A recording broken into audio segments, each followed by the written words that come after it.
So I'll introduce the panelists. We have Hameeda, who is a freelance journalist and gender consultant based in Delhi. Then we have Sonali, founder and CEO of GLAD Foundation, which is fostering inclusive workplaces and empowering transgender individuals through mentorship and job placements. We also have with us Yalla, who is a Nishi tribal woman from Arunachal Pradesh and works in the arts, culture and heritage sector. Through her work, she hopes to promote visibility of our indigenous and tribal communities and advocate for their interests. We also have Meenal on board, a practicing counseling psychologist, especially committed to working with individuals from sexual, gender, religious, and caste minorities. And then we have Soumya, a young neuroqueer development professional, an Oxfam Young Fellow. They are currently working on a podcast titled Atypical Dikkate to share the stories of queer disabled individuals in India. We will also be featuring a video piece from Nalini Balakumar, a visual artist and photographer from Mysuru, India. Her interests lie in exploring family history, memory, and trauma through psychosocial as well as physical geographies. And moderating the panel is Arushi Mahajan, Program Coordinator for Gender-Based Violence, Wellbeing and Rights at CREA. Let's welcome them, guys. Please give them a huge round of applause. Thank you for those introductions. Thank you everyone for coming here today. I know it's been a hectic 2 days and the weather isn't the best. I know that the pollution is harder for some than for others. We're very excited to have you here to hear our panel. We have young advocates, activists and practitioners with very diverse experiences, and they're going to be talking about their intersections today. We feel that this panel is very politically relevant, it's very timely, given the socio-political environment that India is seeing. In today's panel, through different interventions, our panelists are going to talk about how, in their personal and professional experiences, how social structures impact their individualized mental and emotional health and well-being. We're going to be talking about how power dynamics based on the intersections of caste, class, gender, sexuality, religion, ethnicity, region, and disability impact our mental and emotional health and well-being. We're going to talk about how often discourse puts the blame on individuals as if it is their fault for what they're going through and is as if they're to blame. And we talk about mental health and emotional well-being in a vacuum, isolated from social structures. Some of our panelists are also going to highlight how important it is to talk about solidarity and support from our communities and from our movements, in addition to or as an alternative to a very medicalized clinical diagnosis framework of talking about mental health. We have ISL interpretation, so all panelists are just requested to go with the flow, speak softly. We have a lot of time, so you can be nervous and take your time and fumble, that's okay. Some panelists will be sharing some of their personal journeys and it may hit close to home. There may be some mentions of things that may be graphic or very explicit. So we encourage people attending, if you feel overwhelmed or if you feel triggered, use the space. You can walk around, close your eyes, take a breath. Please feel comfortable to just react however you want to react in that moment. So with all of that formality of what introductions are, we are going to go to our first question of the day. This panel is basically divided into 3 questions, and then we have a lot of time for dialogue and interactions with the audience. So for our first question, we're going to talk about linking social structures to individualized mental and emotional health and well-being. So the question to all panelists is, what does this theme mean to you? What does the personal is the political mean to you? And you can talk about your personal experiences or professional experiences or any work you've done on this theme. So before I turn over to our panelists in person, we're going to be sharing a video from Nalini. She couldn't join us today, so she sent us a video from Mysore. I am a Dalit neurodivergent queer woman. By the intersections of my identity, one might be able to tell the level of discrimination I might have faced throughout my life. For me, more than the discrimination itself, it has been about the lack of tools to navigate or counter these discriminations. I wasn't taught by my family about my Dalit identity, and I didn't learn about my neurodivergence until very late. Having not known much about my own identity, I have been fighting a battle in the dark and have internalized that maybe it was me who was at fault for having faced discrimination. To reverse all this misbelief that I have internalized has been immensely difficult, important, and completely worth it. Regaining control over the narrative that has been the most important thing in my life, especially learning about intergenerational trauma has made me kinder to myself. We'll clap for Nalini even though she's not here. So moving on from Nalini's very important point about who are experts and professionals, and that's something even folks in the sector need to think about, whether that's a term we really want to reclaim. So from Nalini, we'll move to Yalla. Yalla will speak for a bit, then they have a clip that they'd like to share, and then they'll speak again. So over to you. Hello.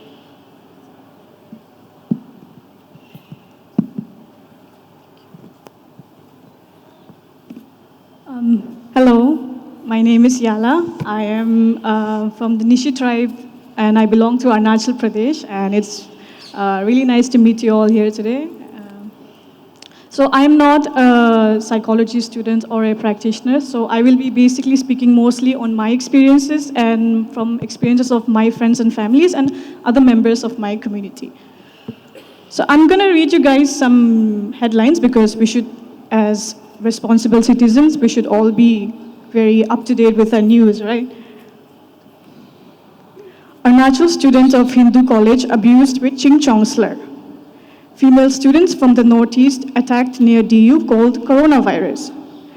Delhi man spits at Manipuri woman, calls her corona. Double battle. Northeast fights both corona and racism. A miscreant spat on a northeastern girl at Kalina market area in Mumbai. Nagaland woman beaten, clothes ripped off at SBR Ahmedabad. Arunachal boy racially attacked in Delhi, no arrest made 11 days after incident. Racist attack in Bangalore, auto rickshawala racially abuses northeastern Rapido driver in middle of road. Naga man attacked for selling non-vegetarian northeastern food in Ahmedabad. Neighbors beat up Mizoram youngster in Bengaluru with iron rods over parking dispute. People from northeast at receiving end of hooliganism, fan aggression, racial and verbal sexual abuse at Durand Cup in Kolkata. Manipur student attacked for not speaking in Kannada. Student from Arunachal allegedly thrashed, forced to lick his shoes by Bengaluru owners. Arunachal man critically injured in racist attack at Noida. Arunachal MLA's son beaten to death in broad daylight in South Delhi. Makes you uncomfortable, right? So these are some of the headlines from the recent years, and these are just the top ones, and these are the ones which are reported. Let alone there are so many which do not even get reported, and some incidents which the police just outrightly refuses to register it as FIR. If just by reading these headlines, you guys feel uncomfortable, then for me and for people from my community, I feel crippling fear, anxiety, and I make a mental note to avoid these spaces which I've mentioned now, which are mostly metropolitan cities. But then again, you can't really avoid metropolitan cities because for a lot of us, we are youngsters, and due to the economic disparities back home, we come out here to the big cities, like you guys, like so many of you guys here, to do something in life, to make our life worthwhile. And I will take you on a journey with me. I left Arunachal when I was 15 years old, and I went to Mysore for my schooling. So when I was in Mysore, a classmate of mine got into an altercation with local boys, because boys being boys. So the local boys beat him up, and the organizers, the school authorities' solution was to suspend the Arunachali boy for his safety, because the school authorities realized that we cannot keep him safe in our hostels because the local boys might attack him again. And he was suspended. He went back to Arunachal. The same thing happened with my brother, who went for his schooling to Visakhapatnam, and again he got into an altercation with local boys, and he was suspended. It doesn't matter who is to blame here. But it's easier to target that one person who is not a localite rather than suspending all the other boys who are localites. So when you hear such incidents, you start, as a small teenage girl, as a young teenage girl, I understood that I have to, even if I have some complaints regarding my background, if someone has made me uncomfortable, I'm not supposed to speak out, because that will only result in me being kicked out. And I cannot afford to go back home because I'm here to study. I have to make a better life for myself and for my own family. So these are the things that I grew up with. And I had a friend from a localite, so I went to her house, and when I met her uncle, he made some gibberish noise, and he said that, oh, this is how people from her community speak like. This is how they sound like when they speak. And my friend was helpless because it's her uncle, so she cannot even rebuke him or say, no, it's wrong. So I noted that incident very it became a core memory in my mind to stop going to my friends' houses. Because even though my friends are my friends, they are really good people, I love them, but that might not be the same for members of their community. So I started limiting my friend circle to members of my own community, because such incidents would not be as apparent as this. And moving on to college, I did my bachelor's in Bangalore. So I'm a history student and history and international studies. So we were learning about the Gurkhas. And my teacher asked us, oh, so today we are going to learn about the Gurkhas. How many of you are familiar with the Gurkhas? This girl, who's a topper, by the way, she was a class topper. Very diligent girl, always almost 90% attendance, always on time, always submits her internals on time. So she raised her hand and she said, yes, I know the Gurkhas, they are all watchmen. And the whole class burst out laughing. And these are students of humanities and social sciences, so this is how our education, academic spaces are. And these are just some of the incidents which I can remember now. There are so many more, and this is just me, one Yalla, speaking from her own experience. There are thousands of Yallas out there, members from my community, who have gone through similar and even worse experiences. Now, one such person is Mr. Gambhir Tabiateji, whose video he has submitted, and he would like to speak to you guys about his own experiences of studying in Delhi. So if the tech team could please play the video. Namaste, my name is Gambhir Tabiateji, and I belong to the Nishi tribe of Arunachal Pradesh, and I have lived in Delhi for almost 7 years. Before coming to Delhi, I was told to be prepared for the people of Delhi, as by that time many cases of racism had already surfaced, such as being called Chinky, Chinese or Momo and so on. However, I brushed it aside, thinking of it as just a stereotype, but I couldn't have been more wrong. So this incident occurred in my first day at college. I was already flabbergasted by, as is normal for everyone. So as I rushed past the gate, I was suddenly surrounded by 5 tall guys, and I was a bit taken aback, and I just told them in my broken Hindi, ki bhaiya mujhe jaane do, but they wouldn't budge. And they would start picking my hair, they're pushing me, touching my bag, and ultimately told me ki tumhare jaise log had hair such as this. After 2 minutes or so, they left laughing. I didn't know how to react, and I simply went back home. And it is when I reached my home that I felt so small. I felt hurt, abused, I felt angry, and I was sad, and I didn't know how to react. And my 3 years of college years simply went without me associating with anyone, just remembering of this incident. Academic space is something that I never thought that I would experience such atrocity.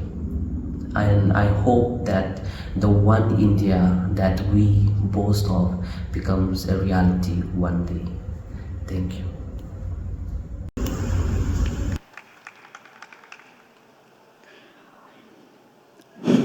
So my way of dealing with my emotional and mental health, trauma living in a metropolitan city like Delhi has been to communicate with stray animals and especially cats and dogs. So, if anybody here knows me, they know that I love cats and dogs.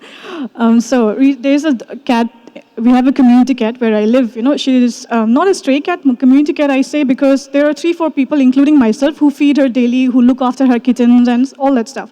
So once I was feeding this cat, and her kittens were playing around her, and 2 girls from Nagaland came up to me and they asked me, can I adopt one? I would like to adopt a kitten. So I went to the auntie who also feeds the cat, because it's nice to let her know that someone wants to adopt a kitten. I thought she would be happy. So I went to her and I asked her, Auntie, she wants to adopt the kitten. So can we let her have it? She'll keep the kitten healthy, and the kitten will have a better life than being on the street.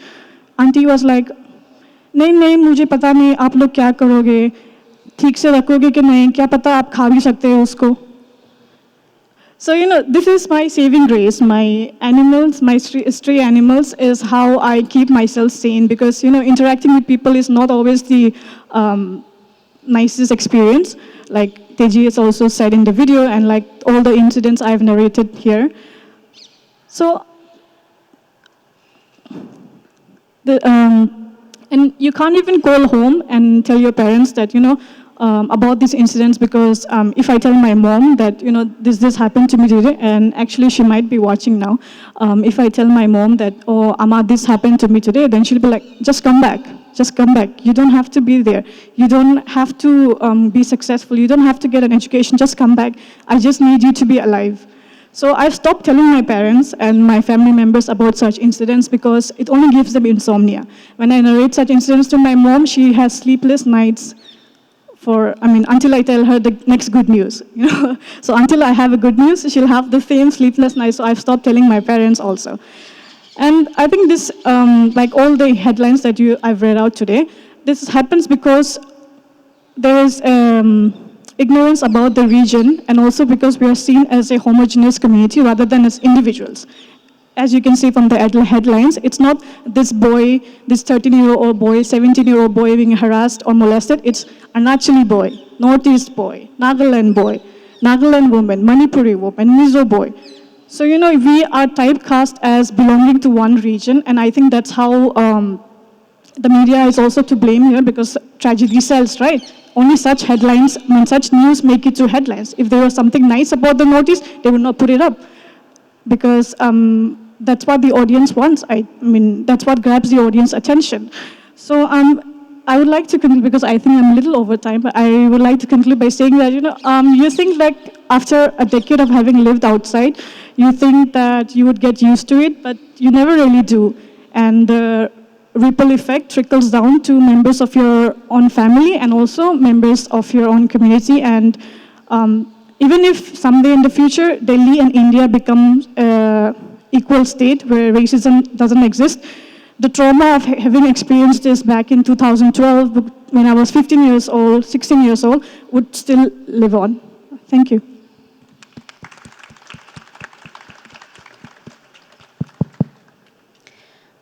Thank you, Yalla. And don't worry about time, you were perfect. From what Yalla shared, it is interesting how in order to protect people in academic spaces, you basically further isolate them and you indirectly put the blame on them and sort of reinforce stereotypes that people from certain communities are troublemakers. If they had adapted and assimilated better, maybe this wouldn't have happened.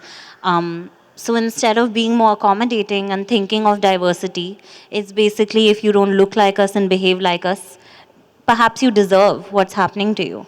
So thank you for pointing out, especially giving examples of academic spaces where we talk about these things in the abstract and as theories, but it's very hard to apply them and to rethink things that we've internalized. So moving from Yalla's very personal journey to Meenal's academic research on this theme, Meenal's going to talk about the linkages that they found between social structures and mental and emotional health. So over to you. Thank you. And should I move it closer to my? Okay. Thank you. And I would like to pick up from where Nalini and Yalla left off. And these are 2 lived experiences or 3 lived experiences. And I would like to talk about some statistics which will give a broader idea about that these are not just 2 or 3 lived experiences. And disclaimer, as a personal and professional philosophy, I do understand that suffering is universal. However, there is a certain minority stress that I'm going to talk about. And other disclaimer, I'm going to speak in English. So anyone who wishes to talk more about it in Hindi, we can probably take it up during the question answer round. I will also refer to the numbers here in my notes, if that is okay. As per my research, so I reached out to 200 plus individuals and I was able to collect data from 100 sample of queer individuals and 100 number of sample from cishet individuals.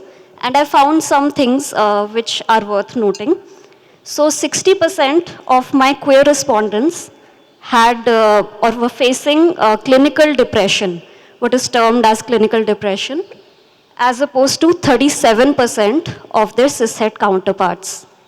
71% of my queer respondents were facing clinical anxiety as compared to about 53% of my cishet respondents. Meenal, could you just describe cishet for the audience? Sure. When I say cishet, I mean cisgender heterosexual respondents. And when talking about stress, about half of my queer respondents were facing clinical stress, and close to that number, 38% of the cishet respondents were facing stress. I would also like to note here that not only were the numbers higher, not only were a larger percentage of the queer population facing these issues, the score of these issues or the intensity of these issues faced was also unfortunately higher for the queer individuals. Resilience is something that we talk about, which is our ability to bounce back from adversity or from a negative event. Resilience was also lower for queer individuals. What is interesting to note is, and quite unfortunate, is that resilience was lower among women in the cishet sample. So the more minority identity you have, the more unfortunate you are. Apart from that, I would also like to talk about something that Yalla touched upon, which is intergenerational trauma. And we talk about this in terms of generally immigrant population, etc. But honestly, it affects most minority population. And I talk about it with a personal example in terms of caste location. So just to simplify it, imagine my grandmother in her household, her parents, her family face certain discrimination. They're already stressed and anxious because of that. So that family environment is full of stress, anxiety, etc., negative emotions. So my grandmother also goes out in the world, does things, and she faces her own discrimination, her own experience of discrimination. And with that experience of discrimination on her own, and then the family negativity, she gets pregnant with my mother. Now her body has already started responding to all of those stressors by changing her body chemistry. And my mother as a fetus grows in that negative body chemistry, in that negative environment. And then she faces her own experience when she's an adult or a child. She faces her own experience of discrimination. She faces a family environment which is very stressed, which has coping which is quite reduced, or resilience which is quite reduced. And then these effects of negative events, these effects of stress get compounded in her. And in that environment, she becomes pregnant with me. And then you can imagine what kind of a compounding effect that might have. So yeah, that is what I wanted to share in terms of this question. And that would be it. Yeah. Thank you. Thank you, Meenal. It's always important for us to keep collecting data to prove that what we're saying actually has some merit. So thank you for adding to already existing research on this topic and for making it so personalized and accessible. For folks who want to learn more about the intersections of caste, gender, disability, and queerness, we also have Bhanu Priya, who was the founder of Crossroads Collective. They'll be joining us for the open mic in the evening. So in case you want to learn more about these particular intersections, please stay back for that. So for this question, we're just going to briefly touch upon Sonali, Soumya, and Hameeda. Hameeda, you want to go first?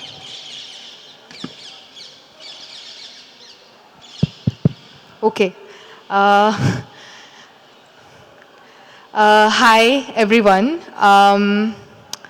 The question, what the personal is political means to you is quite a personal question, because I was born and brought up as a Shia in Saudi Arabia. Now, for those of you who don't know, Shia Muslims are persecuted, executed in a country like Saudi. And they form the minority in some of the Muslim nations. A lot of times that meant that I had a lot of fear within me in terms of expressing myself, expressing who I wanted to be. And that also meant that to my parents, to my family, to all of those within us who considered ourselves as Shia, I was a target for the political clergy. So even though I wanted to keep my personal life away from what was happening around me, I had to create a more acceptable form of identity, one in which I was not Shia, one in which my friends thought of me as a very simple Muslim who would sometimes cry at random moments every year, who would sometimes have red marks on her chest that she would call as, sometimes having fallen down, or any other, excuse that I could come up with. So the phrase, the personal is political, for me means that a lot of times I've had to personally make sense of the political chaos around me and then mold myself accordingly. Yeah.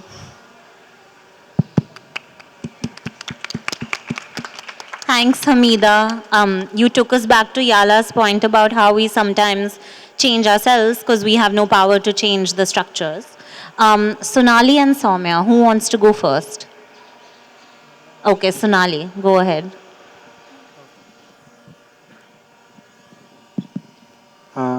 Audible, right? So, hi everyone, my name is Sonali. Is it audible? Hello? Okay, sorry. So yeah, my name is Sonali, and about this question, political is personal, I believe it means a lot to me actually, because being a transgender woman in India is not easy. And then people like me who are out there, not everyone are so privileged to have things that a lot of people, and especially me also, I also have it. So, so the thing is, I believe personal comes from the family which you are from, where you don't get accepted, the society you live in, you don't feel accepted.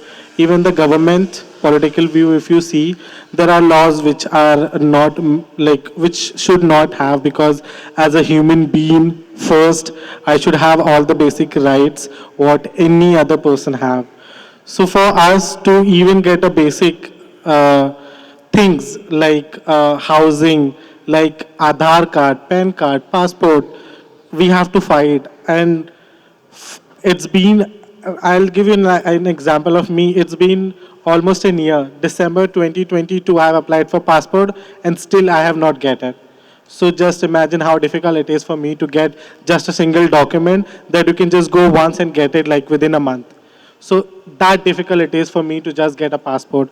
Even for the Aadhaar card, I have to go and fight in the center for 6 months to get the Aadhaar card. So these kind of things shows how difficult it is for us just to get the basic things. Even the housing.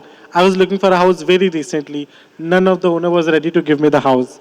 So these kind of things which I believe makes life little more difficult for a trans person. Definitely everyone have their own issues and set of problems, but then uh, I don't know, I'm just feeling a little overwhelmed by listening to everyone also, because it just opens up the memories and the memory lane of having trauma and a lot of troubles that we had in our life. So yeah, definitely if there is anything else, I would be here around also, and there will be question answers also. Would love to answer any questions or any thing that you guys have later on.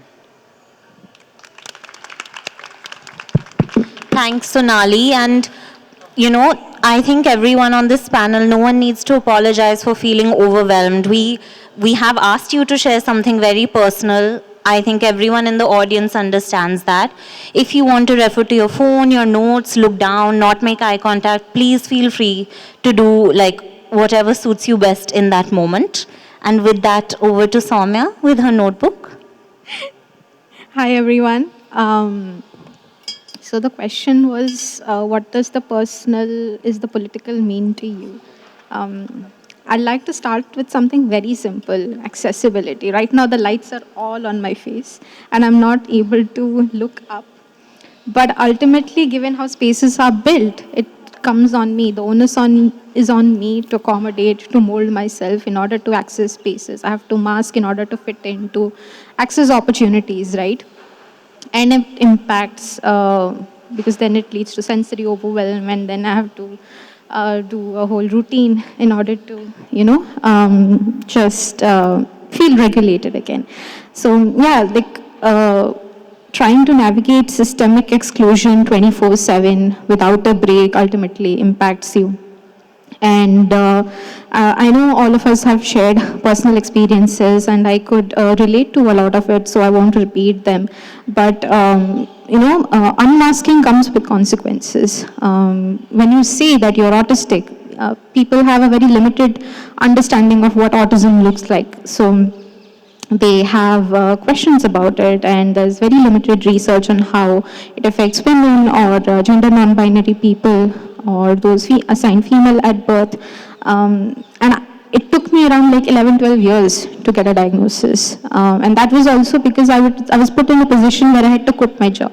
They didn't fire me directly, but they put me in a position where I had to quit my job when I wanted to have a discussion about accommodations, when I opened up about my neurodivergence. So yeah, the personal is political when it affects you financially, emotionally, politically. It took 11 years to get a diagnosis, and I don't have the energy to fight for another disability certificate to avail benefits. So that's what it means to me when being queer and autistic impacts all walks of my life. Systemic exclusion, microaggressions are everywhere. And it's natural to experience emotional distress. But what hurts is that it's individualized. Ultimately, the onus comes on the person to mask, to fit in. It's kind of like a square peg in a round hole kind of situation. It's individualized and pathologized. You have to fix yourself. You have to fit in. And that's where I think most of the hurt comes from. It's fundamental right to be able to live with dignity and respect. And when that's not there, it naturally leads to trauma. So that's what the personal is the political means to me. Thank you, Soumya, and thank you for raising that example, because so many times in our workspaces, we see that the moment you talk about your identity, be it mental health, disability, or any intersection of identities, you are being political, you are asking for quote-unquote special treatment, and then you're penalized. So if there is something that requires you to stay extra or something that requires last-minute adjustments, instead of structurally changing the way we work, an individual employee would perhaps be penalized and removed from that project. And often people get to hear that, you know, if you're neurodivergent, why don't you work on some project related to neurodivergence? Or if you work on caste, maybe you should go to that type of an NGO where they understand your issues better. So we won't change. You go find an environment that's better for you. So a very heavy and loaded first question. Now we go to our second question, which looks at support systems. So this question is going to be answered by 3 panelists, and we're going to talk about, have you accessed any support systems for your emotional and mental health and well-being? And if you have accessed support systems, what has that experience been like? So the support system could be something informal like your family. It could be teachers. It could be someone in the medical system. It could be people in your community. So it's a very broad and open question. I have struggled with depression since childhood, but I did not seek help until very recently. It is mostly because of the stigma attached to mental illnesses and accessibility. I was in a worse state when I finally sought help, and I realized that the system is broken like any other. I witnessed doctors' biases like sexism seep into their medical practices. Patients and their lived experiences aren't taken seriously. For example, I understood that the way some doctors define sexual harassment and the way that trauma manifests in survivors is completely different from the way we survivors see it. There is a gap in the way some doctors look at diagnoses and the way patients actually experience these illnesses. We are patronized when they see us experience our trauma a certain way. There have been instances where my trauma was compared with someone else's in an attempt to downplay mine. Trauma is trauma, and saying that someone's trauma is more valid than others is not only disrespectful, it is also simply wrong. That isn't how trauma works. They may be experts in their fields of study, but so are we the experts of our lived experience. And what good is it with them being experts if they alienate every client of theirs through their biases? I also strongly believe that our ideologies or how we see the world need to match with the medical practitioners we wish to seek help from. Because we can't be wasting our time explaining what sexual harassment is or why my caste location is important in understanding intergenerational trauma. In totality, my experience of accessing support with my mental and emotional health has been me trying to convince some of the professionals that my caste location, my gender, my queerness matters. As my therapist says, therapy is not a neutral space. Mental health is political. Over to you. Thank you, Arushi. I still remember my first conversation with my first therapist, and it was after, trigger warning, I was having a lot of suicidal tendencies. It had a lot to do with what I had said before in terms of feeling isolated from who I was, in terms of not knowing whether or not I could truly be myself. So it meant that in personal relationships and to a very large extent, even with my family members, I was beginning to wear a mask. And of course, we're human. We're not supposed to wear a mask. We're supposed to be ourselves. And that affected me. So in my first conversation with my therapist, I told her that sometimes I feel like if I remove the mask, I'm doing a great disservice to my community and a great disservice to God. And I remember what she had said. She said, but God doesn't exist, Hameeda.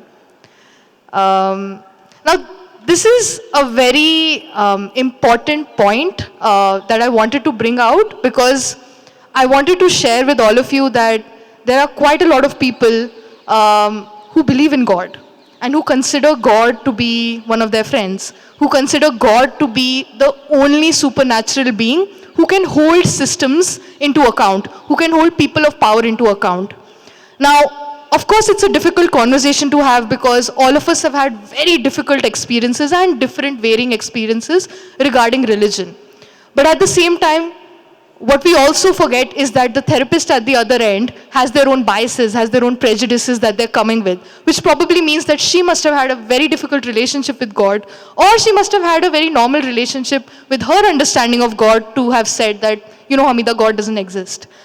And I wanted to bring this point across because I wanted to talk about why is it that Muslim communities, or even any community that believes in any certain form of God, wants to believe in God in the first place. And how is it that when it comes to such communities, how can you build conversations around why is it that they believe God exists? Why is it that they believe God should be a central part to their experiences? And how is it that they feel God is the person or the supernatural being who can respond to them when social structures around them, when therapists around them, when people around them don't understand them at all? And I feel at the end of the day, when we talk about structures, when we talk about having access to support systems, a lot of times it means being deeply empathetic. A lot of times it means being that supernatural space where another person can come with their experiences.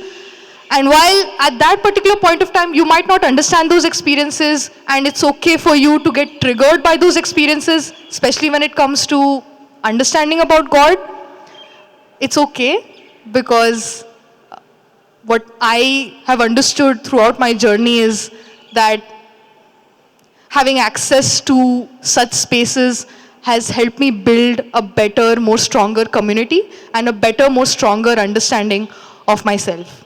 Thank you. Thanks, Hameeda.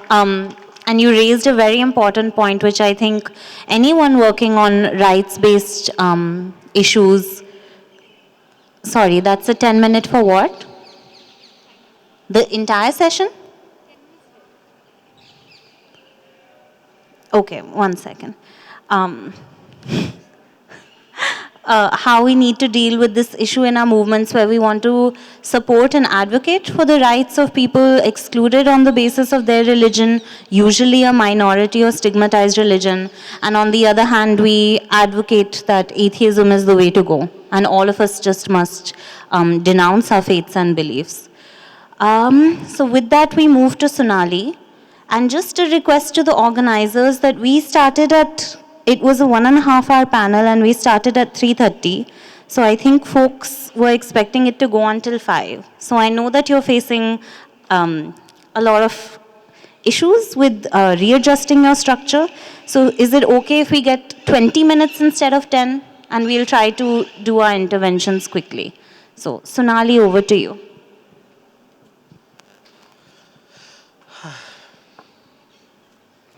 So yes, so finding support, for me, finding a, is audible? Yeah. So for me, support was something that was not easily available at all. Even if I'll talk about my family, where they were the first people I was looking a kind of support, where I was like, maybe they'll understand me. Maybe, first thing is your family, right? Whenever you seek for any kind of support, maybe if you're feeling distressed, you go home, you go to your family, right? I did not have that. And talking to them, they were not able to understand things that I was going through at the age of 17. And at that time, they come to know about my gender actually. And then I got kicked out of my house just because I'm a transgender person. So from that time till now, I have been living alone. And I have been looking for a lot of mental health sessions, but the mental health professionals are lacking understanding. They are lacking accessibility of, understanding a trans person's struggle. They are not able to, uh, there are a lot of biases. I have been there. And then because of that, I was never able to have an accessible mental health support, like literally till 6 months before finally I got someone and I got my first mental health session properly just 6 months before. Can you imagine? 17, and now I'm 25. And like usually I don't talk about my age, but then yes, I'm 25. 17 till 25, 6 months before I got a therapist who is understanding and who knows and who is able to help me with my all mental health sessions and all. So yes, finding a support, is it not easy for a trans person? And then but somewhere I found a comfort in my peers, in my community, where people were able to understand, people were able to help me, but still a mental health professional can give you a kind of support I don't think so a peer or a friend can give. But still having a sense of comfort from somewhere helps me a lot, and that is why I'm here. That is why I have grown, and that is how right now I am a founder and a director of a non-profit organization, which makes me so proud. Just like, yeah. So yeah, there are a lot of things, and most probably we'll talk more because I guess we also have less time. So I'll just cut it off here. Thank you. Thank you, Sonali, and thank you for highlighting how often our friends and our peers have to step in to the roles of counselors and mental health professionals when they're not qualified to do so, when they're not prepared to do so, and the kind of pressure that can put on relationships and friendships. And you do it because you have to, you have no other way, but then it creates more tensions and friction sometimes. So I was going to go to Soumya, but we have limited time. So are you fine combining it in the third question? Okay, perfect. So this is our last question. It's about reimagining a more supportive and enabling environment. So the question is, if it were an ideal world, what would support look like to you? So you can think of small changes that you'd want. You can think of something completely radical, like starting from scratch. And we will start with Soumya for this. Okay, ideal world, there would be no homophobia, there would be no transphobia, no ableism, no casteism, no Islamophobia, none of those things. But that's a wishful thinking. So I'll just like quickly talk about where I left off. Like it took me 11 years to find support, to get a diagnosis. I went to a neurospecialist, I went to a psychiatrist, I went to a counselor, I went to a therapist. But only recently, I think only a month or something, I finally found a queer and autistic therapist. And that has started to help me a bit. Because I think what Sonali said, with my last therapist, former therapist, I was talking about one homophobic incident, and I don't know their positionality, but their response was maybe the person was trying to learn. The thing is, if you can't work on your bigoted beliefs, no matter what your intersection is, we shouldn't traumatize another marginalized person. That's the basic, right? But if you want to hold on to your beliefs, which you have the right to, that is also something that we have to accept. Don't traumatize another person. That's the basic, And one of the things that I experienced was there was no one to do the digging with me. So I had to do the research. I had to read up. I had to understand what I was going through and try and find a person with lived experience who would dig with me, to find out like what's going on with me. And then I finally found a counselor who is autistic and has 2 autistic kids. And then I was like able to, access help. It took me around 1.5 months to get that paper. And it was so validating that, I'm not a effed up neurotypical person. I'm a perfectly fine autistic person. So that was very validating. The thing is, like even if I have a diagnosis, ultimately I reached a position where I was like, I have to disclose in order to get support, in order to get accommodations, which is my right. Ideally, it shouldn't be the case. These things should be universally available, and people who want to get them should be able to apply. That piece of paper shouldn't determine if you can get support and accommodations or not. But because distress is individualized, and people think that even accommodations are treated as like it's a special treatment. It's not. We need an equitable playing field, right? Some people have, we must have seen the equity wala ladder, you know, one person has the longer one, another person has a shorter one. Like that's basically it. Some people need extra support because of systemic exclusion, which needs to, like, you know, which we need to understand as a community. And I healed a lot from community care, I would say. It's not been easy,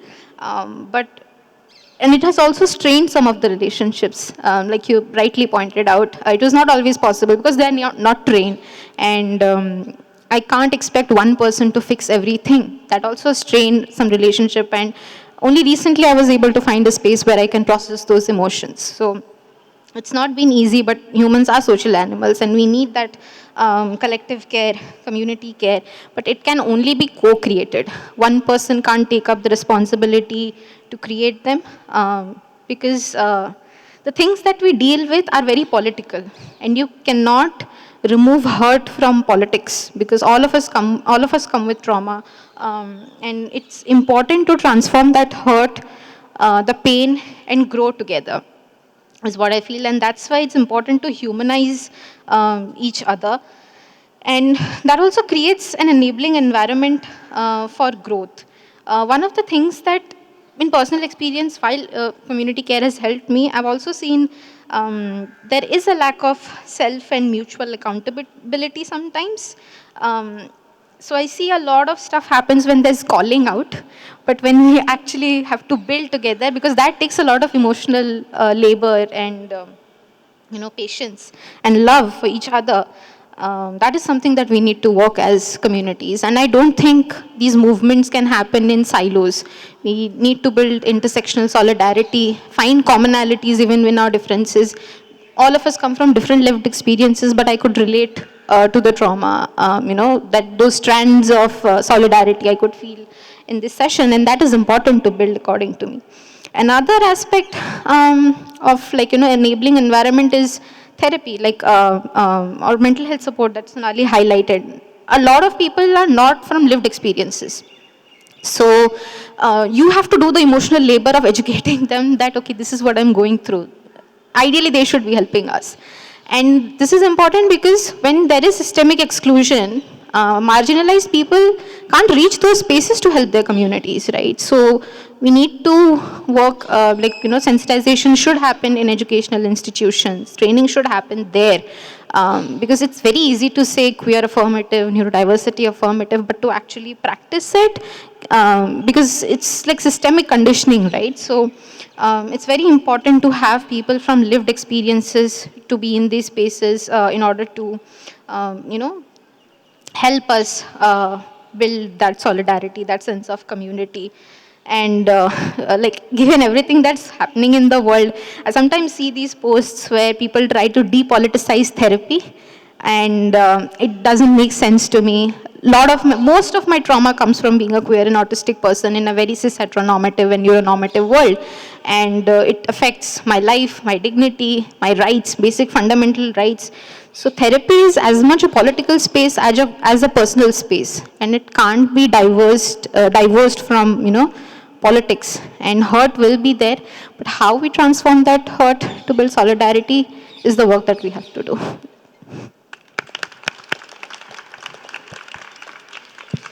Thanks, Soumya. That was a great answer for our last question.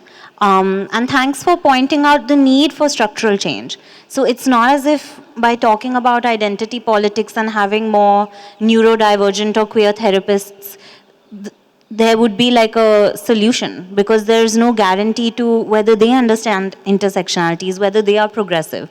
So just fitting people in boxes doesn't always work unless you work at structures.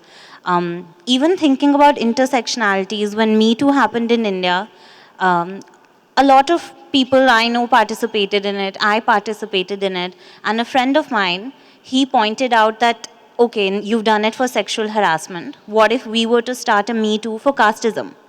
Or what if someone were to start a Me Too for Islamophobia? Like, where does this end? And of course, people are hurt and there is trauma, but we need to rethink what we mean by accountability. And this surely can't be it. So now over to Hameeda. I think Soumya has put everything in a really nice bucket for all of you to think about. So I'm just going to add a bit about what I think should be based on my experience. And this is something that I've recently realized, and I say this first to myself. It's that mental health is a socially lived experience. We like to think that my mental health is just incumbent upon me. Whatever experiences I have, I can take care of them, but that's not the case. Every day you interact. Every day you have experiences which, if you have time to think and process over, you realize that, oh, it was, I got triggered because of this person or that person. And that leads me to also think a lot about how, when we say systems, we always talk about it in an abstract manner. But systems is just full of people. And people have their own biases, have their own prejudices. They have their own experiences and insights based on their own lived experiences. So when you think of it that way, and when you think of it as the system basically just being a lot of people with which you're having constant conversations with over and over again, yes, it's very exhausting, but it does become a little bit more manageable for you to understand how to change the system or to understand how to build conversations around the system. So, while on one hand, the kind of experiences I had in therapy did exclude me and did make me feel like, you know what, I want to go back to my community, at least over there, my experiences are validated. The problem with going back to my community was that we were living in silos. We were victimizing each other constantly. We were telling each other that, yes, we've gone through this. Now there's nothing beyond this that we need to go through with. We don't need to move forward. We just need to keep validating what we're going through.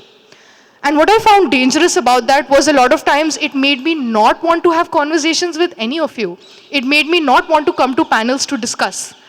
Because I felt that, okay, if someone wants to know, they'll come and they'll ask me. But a lot of times, what the other person is thinking while they're looking at me could just be a lot of fear. Like, should I go to Hameeda? Should I ask her? She seems to have a resting bitch face. I don't know if I should. But although nobody has said that about me, I hope. I think when I think about what it means to have an ideal system, I think it's just a lot of space for listening, and not the kind of listening in which you're just like nodding your head and you're waiting for me to finish talking so that you can go, but the kind of listening in which you're really there with me and you're realizing that, oh, this person that whatever she felt, I felt this 2 days ago. I felt exactly what she's saying, and it's so weird because she wears a hijab and I don't. But how could it be that we're so similar? That's all. That's all what it takes to create conversations that eventually infiltrates a system and makes it more empathetic. I'd like to add just this one particular organization that I follow. I'm not sure if you guys know about it. It's called Sanjog. They're a survivor-centric collective that helps or rather facilitates supporters of survivors of commercial sexual exploitation. And the approach they take is very interesting. So whenever a person who has been trafficked, a woman specifically who has been trafficked comes to them, or to some extent is facilitated in the process of rescue with them, they put her in a position of leadership. They tell her, now you tell us, what is it that you want to do with your life? How is it that you felt the system failed you? And then after providing her a space where she feels confident enough to speak out, they put her in a space where she can have policy conversations. She can talk to policymakers and she can ask them that, where do you think the law went wrong? Where do you think you can support more survivors like me to make us feel that this is not the kind of life that we need? Or what kind of life do we want to envision for ourselves? I'd really ask you guys to go and follow their work, because I feel this is a great example of what it means to have an ideal system which centers the experiences and insights of survivors. And we're all survivors in some way or another. So when you center that at the helm of each and every approach, you're able to reimagine what it means to have a more kinder and more empathetic world, not just offline, but also online. Thank you. Thanks, Hameeda, for sharing a very practical example of how processes should be flexible and reflexive. And how, yeah, people with lived experiences aren't passive victims or they aren't beneficiaries of a scheme. If they want to, they could be like active participants. So we have 5 minutes left. So do you want to do questions from the audience? Or Yalla, Meenal, Sonali, would you want to say one last line? Like some key takeaway? Or would you want to do that? Hello again. I think what I want the audience to take away from here is a lot of you look really young. You might be in schools, colleges, or you might have just gotten into the workforce. So when you see someone from the Northeast or someone who looks like me, who might not even be from the Northeast, don't just assume that they have it easy because they are there because of their quota. Don't assume they have it easy because of they got the job through their diversity card. Because more often than not, that's not the case. And what I would want each one of you here to take away from this panel is read up on us, whatever all of us spoke about. Don't just wait for panels like this to happen where you can educate yourself. Do it on a daily basis, because the mainstream media is not going to do it for you. You will have to pick it up, take the onus on yourself to educate yourself. Thank you. For a Q&A. Meenal, you give us one line, then we'll do one question. So it has to be like an amazing question. I would rather that the audience gets 2 questions. Okay, perfect. So are there any questions from the audience? We, I guess, are allowed to have 2. Okay. Okay, the mic's coming. And you can direct it to the panel and someone can choose to answer. And if you want to ask someone a particular question, you can do that too. So, hi, this is Bhanupriya. I'm the founder of Crossroads Collective. And I think Arushi must have mentioned about us. We are, I don't want to publicize about our work right now. You can visit. What I want to share here is my own personal journey till now. I am a Mahajan non-binary person with psychosocial disabilities, chronic conditions. I'm also polyamorous and queer. So I am also a caregiver. And it's with coming from a Shudra community. I'm sure you must know what a Shudra community is.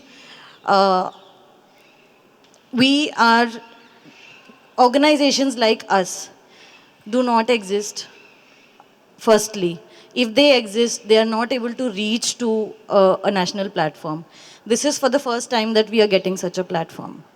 So, yeah, and we are, like if I describe my family, we've been called a dysfunctional family by our psychiatrist and my own supervisor. So this is what that we have been dealing with, and I have been attending the sessions. I haven't got a solution, and I don't think any sessions can have solutions. I think psychotherapy is something, any kind of therapy is art therapy, narrative therapy, whatever therapy works for you. I think that is at the crux of how I have learned to survive with my marginal identities. Yeah, thank you. Any other questions? One we could take perhaps. Okay, one there. Hi, my question is mostly to Meenal, but anyone can answer. So the question is that we all spoke about the fact that the resilience might be impacted in people from all kinds of minority communities. What do you think is the reason, or what could help the resilience then, if it makes sense? Thanks.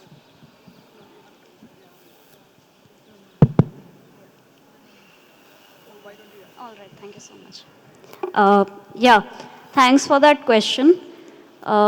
घर पे बता देते, I would have prepared the answer.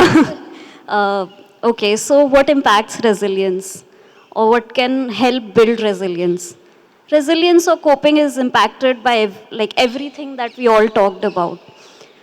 We all talked about different kinds of support, and those are the things that do impact resilience.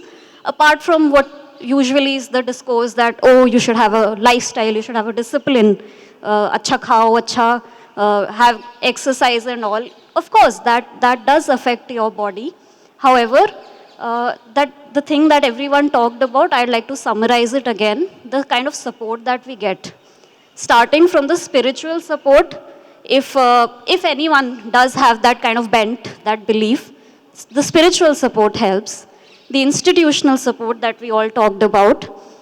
For example, documents. We talked about documents. Why should a document be required for any kind of support that we get? Government documents, just remove. They ask for your religion, just remove that field. They ask for your gender, just remove that field.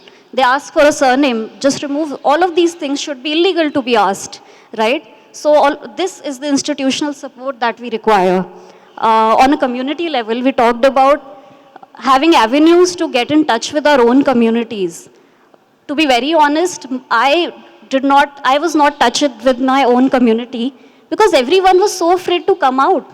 किसी को पता ही नहीं है कि दूसरा कौन है who is like you, right? So community support is not there. Then on a social level, when we talk about support, we talk about our peers that we all talked about, our families, our loved ones. And of course, burden of education un pe hi hai. It should not be on us, or it can be shared, right? So that kind of support will increase resilience or coping. And lastly, of course, as Bhanupriya rightly pointed out, and everyone pointed out, finding the right therapist, the right validating space. Of course, I'm a therapist, so I'll say that. But the right validating space to start changing the kind of experiences that you have, the kind of narratives that you have, the kind of coping skills that you have which may not be helpful, so which may be impacting you negatively. So yeah, that is what I say will help build resilience. And I did paint a very negative picture with my statistics, but also something that came out of that is that coming out was directly linked to resilience. So I'm not sure of the direction. My research does not talk about the direction. However, I had read other literature that said that coming out reduces depression, which may help build resilience as well. It can be the reverse also. Maybe once resilience is built, we may be able to come out. But yes, coming out really is associated with increased resilience as well. Yeah. Just 1 second. Any last thoughts from the panel on what Meenal said? We're good? Do you want to make an intervention? Do we have a minute for them? Or let's do this. I'll say my thank you while they're transitioning to the next panel. You quickly say. Okay, perfect. This is like a lot of hiccups in the panel. But thank you to everyone for being here. Thank you to all of our panelists. It is a huge ask to really like bare yourselves and be vulnerable. So thank you for doing that today. And thank you to the organizers, everyone behind the scenes. I'm sure it's difficult to organize such a hectic 2-day schedule. And yeah, we'll see everyone at the open mic. So thank you.